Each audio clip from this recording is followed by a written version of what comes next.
जय हिंद, जय भारत। और आप देख रहे हैं मेरे साथ सीसीएन न्यूज 24 चैनल। मैं हूं आपके साथ दिनेश गर्ग जैन, कड़वे सवालों वाला। बात करूंगा भारत देश की राजधानी दिल्ली की, और दिल्ली नहीं पूरे विश्व की बात करूंगा।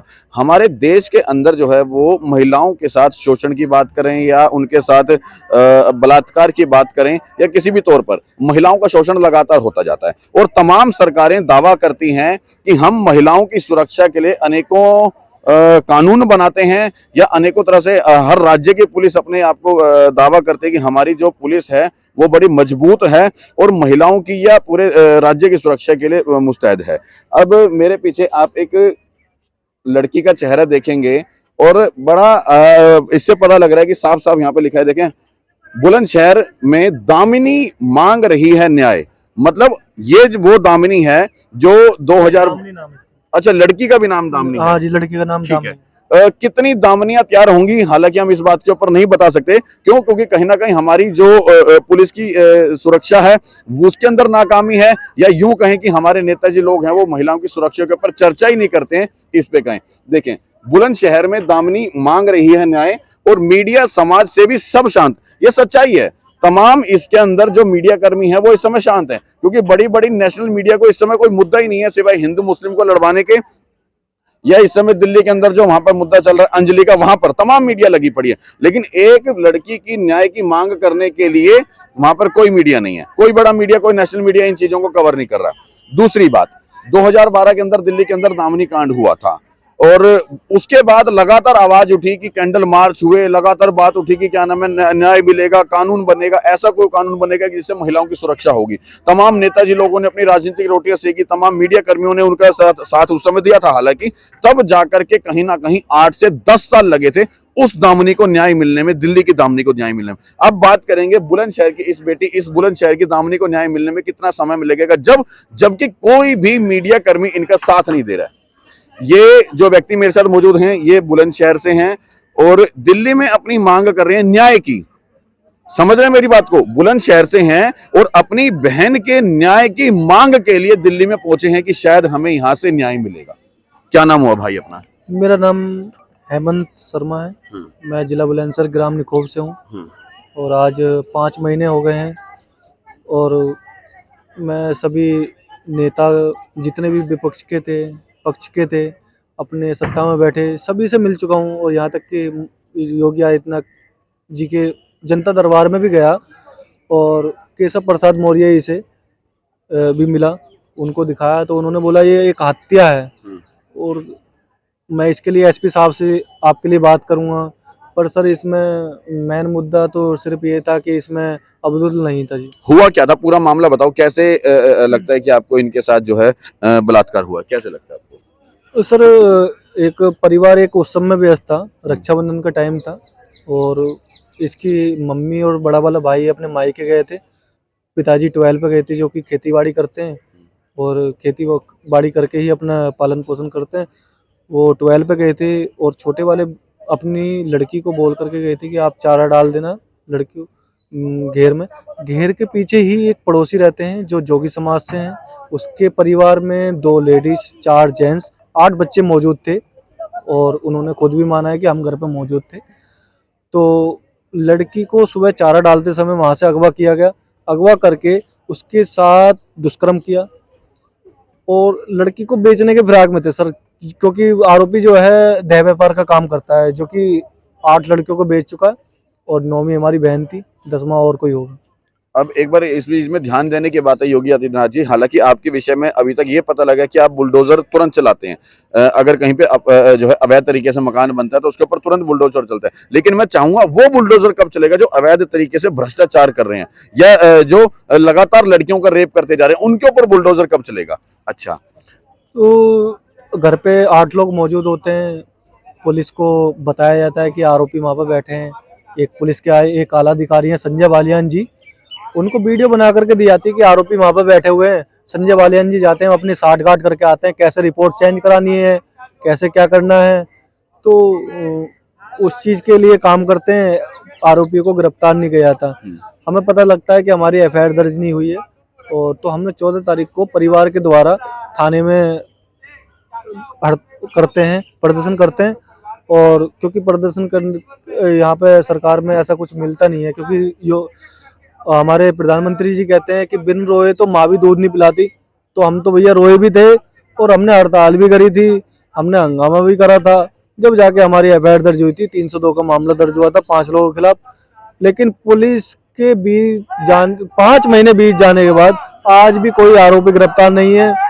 और वो हमारी बहन को मार करके वो आरोपी आज खुलेआम घूम रहा है और हम अपने घर में एक शर्मिंदा के घर में बैठे हुए हैं।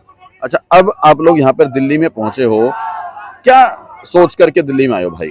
सर देखो यहाँ पे शायद मेरे हिसाब से कि सरकार को गलत कहूँ, क्या पता सरकार के संज्ञान में ना हो ऐसा मामला कि भाई हमारे उत्तर प्रदेश में ऐसा भी मामला होता है कि लड़की को बिजली के शॉट लगाए जाते हैं और आरोपी को घर में मार करके टांग दिया जाता है। पुलिस उसमें सिर्फ आरोपी को बचाने के लिए एक आत्महत्या साबित कर देती है।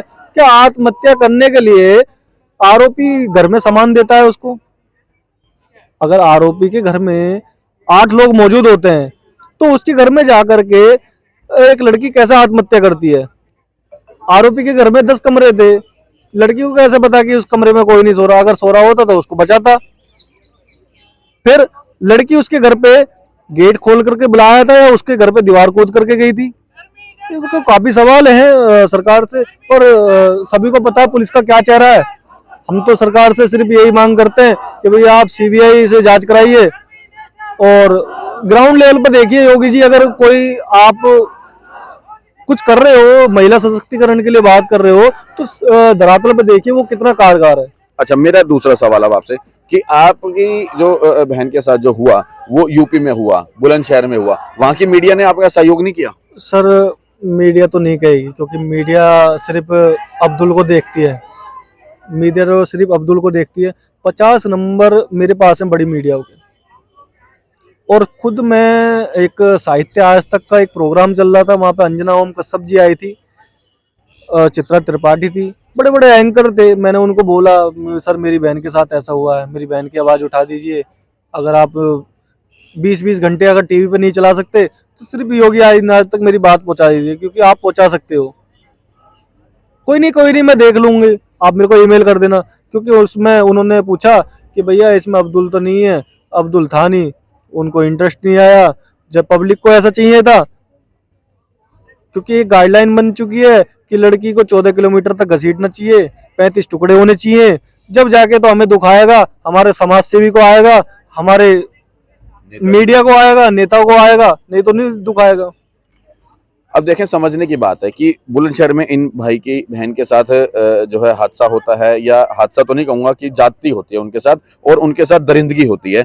और तमाम मीडिया इन्होंने खुद बताया कि 50 से ज्यादा मीडिया वालों के नंबर इनके पास हैं, लेकिन कोई भी मीडिया वाले ने इनका साथ नहीं दिया। क्यों? क्योंकि इनकी बहन के 35 टुकड़े नहीं किए, इनकी बहन को 12, 13, 14 किलोमीटर तक घसीटा नहीं गया। इनकी बहन के साथ बस के अंदर कई लोगों ने मिलकर के उस हद तक दरिंदगी नहीं की जो शब्द मैं अपने मुंह से बोल भी नहीं सकता। आप निर्भया कांड याद कर लीजिए 2012 का, किस तरह से उसके साथ हुआ था। अगर वो होता तो ही क्या। हाँ, मेरे लिए तो सर इससे बड़ी दरिंदगी नहीं हो सकती कि लड़की को उठाया जाता है, उसको बिजली के शॉट लगाए जाते हैं। क्या किस हिसाब से उसकी मौत हुई होगी, और फिर उसको आत्महत्या का रूप देने के लिए उसको बिजली के तार पे टांग दिया था। इससे बड़ी क्या हत्या होगी? अब खुद देखें, तमाम मीडिया इस तरह के केस के अंदर लग जाता है कि अंजलि कांड हो। क्यों? क्योंकि उसको 12-14 किलोमीटर घसीट के लेके गया, उसके अंदर गुत्थी उलझाई जा रही है, सुलझाई नहीं जा रही है, गुत्थी उलझाई जा रही है। इसने अंजलि ने पानी कब पिया, अंजलि कौन से बैंक वहां पे कब गई थी, अंजलि कौन से बस में चढ़ी थी, फलाना ठिकाना करके मतलब केस को उलझाया जा रहा है। सेम जो है निर्भया कांड हुआ था, उसको 8-10 साल लग गए उसको इंसाफ मिलने में। कब? जब तमाम मीडिया कर्मी उसके पीछे लग गए थे इंसाफ की मांग के लिए, उसके बावजूद। अब इनके साथ क्या हो? क्योंकि इनके साथ तो कोई ना तो मीडिया कर्मी है, ना कोई नेताजी हैं, ना कोई ऐसा बुलडोजर चलाया जा रहा है यूपी के अंदर जो भ्रष्टाचार के ऊपर लगाम लगा सके। अब अपनी न्याय की मांग के लिए, अपनी बहन के इंसाफ के लिए, अपनी बहन की दामिनी के इंसाफ के लिए ये लोग दिल्ली में बैठे हैं। यहाँ पर क्या उम्मीद है आप लोगों को? किससे उम्मीद है दिल्ली में? सर देखो, मेरा मानना यह है कि देखो, अगर ये सृष्टि चल रही है तो सिर्फ अच्छे लोगों की वजह से चल रही है। भगवान भेजता तो अच्छे लोगों के लिए है, बुरे लोगों को ही मिल जाता है। तो शायद कुछ होगा कि भाई यहाँ पे कोई सत्ता में बैठे कुछ अच्छे लोग होंगे, कुछ नेता होंगे कि वो हमारी बात को सुन लें। और हम तो यही चाहते हैं कि भैया आप आरोपी को फांसी नहीं दे सकते ना, तो हमारे परिवार को दे दीजिए। हम तो फांसी मांग रहे हैं आपसे, हम कुछ नहीं मांग रहे। सिर्फ अगर आप जांच तो ठीक करा दीजिए, न्याय देना तो न्यायालय का काम है। निवेदन करूंगा केंद्र सरकार से, मोदी जी से अब एक बार हाथ जोड़ के निवेदन भी करूंगा, अपील भी करूंगा और मांग भी करूंगा कि कोई ऐसा कानून जरूर लाएं जब आपको यह पता लग जाता है कि इसने अपराध किया है और जघन्य अपराध किया है, मतलब बलात्कार किया है, तो उसको तुरंत फांसी दी जाए, बजाय कि उसको कोर्ट केस में घसीटने के जी जी। देखो, हम नहीं चाहते कि हमारी लड़की हमारी बहन के साथ गलत हो, और क्योंकि हमने अपनी ताहिर में भी नहीं लिख के दिया है कि लड़की के साथ बलात्कार हुआ है। हम चाहते नहीं कि भैया हमारी लड़की के साथ गलत हो, कोई ना चाहे। पर आरोपी अगर खुद बोलता है कि भैया मैंने उसके साथ दुष्कर्म किया, तो आप उसे क्या कहोगे? मैं वही तो कह रहा हूँ ना, जब जब सरकार को इतना पता लग जाए, जब पुलिस वालों को ये पता लग जाए कि हाँ इसने दुष्कर्म किया है, तो उसको बजाय कोर्ट केस करने के सीधा उसको फांसी की मांग सुनाई जाए, इस तरह का कानून लाया जाए। और जब तक इस तरह का कानून नहीं आएगा, तब तक हमारे भारत के अंदर, हमारे हिंदुस्तान के अंदर इस तरह के जघन्य अपराध बढ़ते चले जाएंगे। और बात कहेंगे बेटी सुरक्षा की, महिला सुरक्षा की, तो वो नहीं हो पाएगी। एक बार केजरीवाल जी आपसे भी निवेदन करूंगा, ये परिवार बड़ा दुखी है, ये इनके माता पिता भी देखें, यहाँ पे पूरे परिवार यहाँ पे बैठा है। आप इनके पिताजी हो जी? हाँ जी, लड़की जी। और आप दादी? बुआ बुआ हैं आप, और आप इनकी मम्मी? ताई ताई जी। देखिए पूरा परिवार यहाँ मौजूद है, क्यों? इनके इंसाफ के लिए। केजरीवाल जी आपसे निवेदन है, आपसे उम्मीद लगाकर ये परिवार यहाँ पर बैठा है दिल्ली के अंदर कि हमें शायद न्याय और सिर्फ न्याय शायद मिल पाएगा। जय हिंद, जय भारत।